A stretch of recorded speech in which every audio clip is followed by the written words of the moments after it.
समाधान आहे की पांडुरंगाची मनोभावे पूजा करण्याची संधी आमच्या परिवाराला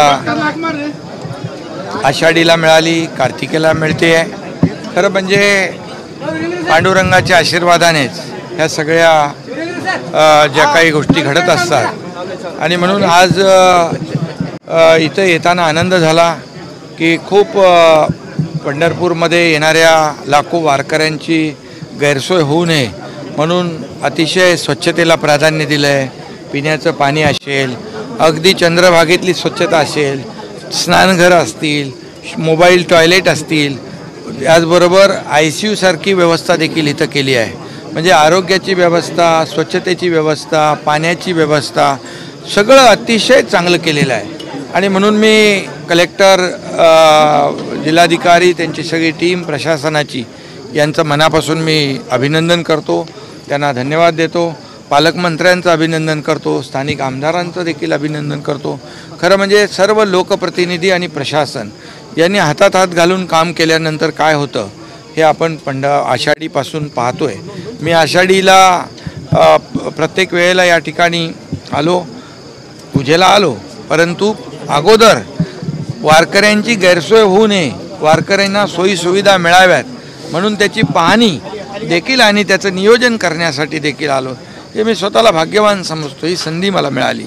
आणि आज देखील या ठिकाणी आपण पाहतोय ह्या कार्यक्रमामध्ये MPCBचा जो आपले पर्यावरणाची वारी, पांडुरंगाच्या दारी, एक चांगलाच कन्सेप्ट घेऊन MPCB काम करते आहे।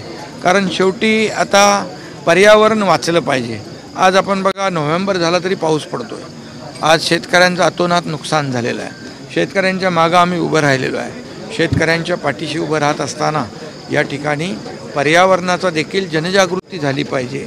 आणि म्हणून ही MPCB जे आहे, महाराष्ट्र प्रदूषण महामंडळ, हे देखील सिद्धेश कदम त्यांची टीम अतिशय चांगलं काम करते। आणि खरं म्हणजे लोकांमध्ये जनजागृती आणण्याचं काम वारीच्या माध्यमातून करतायत। एक पांडुरंगाच्या दर्शनाला लोक येत आहेत आणि पर्यावरणाच्या देखील जनजागृती करण्यासाठी देखील ही वारी येते।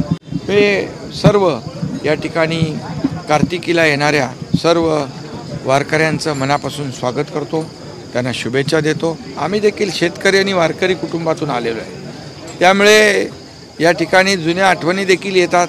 आजी आजोबा, आईबाबांच्या बरोबर पांडुरंगाचं दर्शन घेतलेलं तेव्हाच्या आठवणी आज देखील एक त्याच आठवणींना उजाळा देण्याचं काम या ठिकाणी होतं आहे। आणि पांडुरंगाचा आशीर्वाद जो आहे, पांडुरंगाचा आशीर्वाद, आणि या पांडुरंगाने महाराष्ट्रावरची सर्व संकटं दूर केली पाहिजेत। या शेतकऱ्या, तुम्ही प्रश्न विचारायच्या आधीच मी सांगतो, शेतकऱ्यांवरचं अरिष्ट संकट दूर झालं पाहिजे, शेतकऱ्यांच्या डोळ्यातले अश्रू पुसले पाहिजे, हे सरकार म्हणून आम्ही काम करतो आहे। आणि म्हणूनच जे जे करायचं शेतकऱ्यांसाठी, कष्टकऱ्यांसाठी, वारकऱ्यांसाठी, ते आपलं महायुतीचं सरकार करेल। देवेंद्रजी, मी, अजितदादा, आमचे सर्व मंत्री शेतकऱ्यांच्या नेहमी पाठीशी राहिलेले आहेत, वारकऱ्यांच्या पाठीशी राहिलेत। आणि म्हणून वारकऱ्यांची वारी देखील अतिशय सुखसमृद्धीची झाली पाहिजे, यासाठी देखील जे जे काय करायचं ते या ठिकाणी केलं आपल्या समोर आहे। आणि म्हणून मी सगळ्यांना शुभेच्छा देतो। आपण शेतकऱ्यांबाबत चांगले निर्णय घेतले, शेतकरी समाधान आहेत। मात्र 2023चा जो GR आहे सरकारचा, त्या GRमुळे काही शेतकरी अजूनही आपल्या नुकसानी भरपाईपासून वंचित आहेत, तर त्यासाठी आपले काय प्रयत्न? शेतकरी कुठलाही मदतीपासून वंचित राहणार नाही, हा विश्वास मी आपल्याला देतो, शेतकऱ्यांनाही देतो। आणि म्हणून शेतकऱ्यांच्यासाठी आमच्या 2.5-3 वर्षाच्या कार्यकाळात जर तुम्ही पाहिलं तर आम्ही सगळे नियम बाजूला ठेवले, NDRFचे निर्णय बाजूला ठेवले, सततच्या पावसाचा नियम बाजूला ठेवला, सगळे अटी शर्ती बाजूला ठेवल्या आणि शेतकऱ्याच्या मागं आम्ही उभे राहिलो। मागच्या वेळेस देखील जवळपास 2.5 वर्षामध्ये शेतकऱ्यांना मदत आणि नुकसान भरपाई आणि इतर ज्या काही योजना आहेत त्या योजनांच्या माध्यमातून 45,000 कोटी रुपयांचं शेतकऱ्यांना आपण वाटप केलं। आता देखील 32,000 कोटींचं पॅकेज आपण जाहीर केलं आहे। त्यामुळे शेतकऱ्यांची दिवाळी काळी होणार नाही, हे आम्ही जाहीरपणे सांगितलं होतं। आणि म्हणून त्यांच्या खात्यामध्ये पैसे जाऊ लागले, शेतकऱ्यांना मिळू लागले, आणि म्हणून शेतकरी सुखी तर आम्ही सुखी। आणि म्हणून मी आपल्याला एवढंच सांगतो, मुंबईमध्ये आज मोर्चा झालेला आहे, आता जाऊ द्या ना मोर्चा काय, आज पंढरपूरचं बोलूया। हो, बांबू लागवड मी मुख्यमंत्री असताना या ठिकाणी बांबू लागवडीमुळे मोठ्या प्रमाणावर ऑक्सिजनची निर्मिती, ऑक्सिजन पार्क तयार होतील, कार्बन डायऑक्साईड शोषून घेतलं जाईल आणि म्हणून 10,000 हेक्टरमध्ये या ठिकाणी बांबूची लागवड झाली पाहिजे.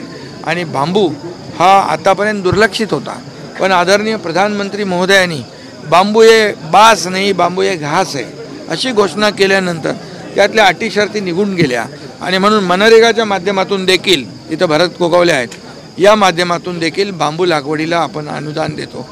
आता MPCBचे चेअरमन जे सिद्धेश कदम आहेत त्यांनी सांगितलं 1,00,000 हेक्टरमध्ये बांबूची लागवड केली जाईल. हे पर्यावरणाचं जतन करण्याचं हे एक पहिलं पाऊल आहे आणि म्हणून मी आपल्याला एवढंच सांगतो, पर्यावरणासाठी समतोल राखण्यासाठी जे जे काही करावं लागेल ते करू आणि पंढरपूरच्या भक्तांसाठी जे जे वारकऱ्यांसाठी करता येईल ते सर्व सरकार करेल. विकासाचे वारकरी व्हा म्हणला तुम्ही, मारेकरी होऊ नका. पंढरपूरमध्ये आता जिथे सगळीकडे वारकरी आहेत, घराघरामध्ये भजन करतात, ते डिस्ट्रॉय होणार आहे अशी भीती त्यांना वाटते. मी नेहमी सांगतो, विकास करत असताना विकासाचे वारकरी व्हा, विकासाचे मारेकरी होऊ नका असं मी का म्हणालो. यापूर्वी जेव्हा सरकार होतं महाविकास आघाडीचं, त्यावेळेस काही विकास प्रकल्प त्यांनी थांबवले होते आणि म्हणून ते आम्ही महायुतीचं सरकार आल्यानंतर त्याला चालना दिली. पंढरपूरचं जर म्हणाल तर इथला विकास देखील इथल्या स्थानिक लोकांना विश्वासात घेऊनच आम्ही करणार. कुणावरही अन्याय होणार नाही, कारण हे सरकारच कुणाचं आहे? शेतकऱ्यांचं आहे, वारकऱ्यांचं आहे, कष्टकऱ्यांचं आहे, माझ्या लाडक्या बहिणींचं आहे. Okay sir. 2 मिनिटं. 4 मालमत्तांचा 4 नोव्हेंबर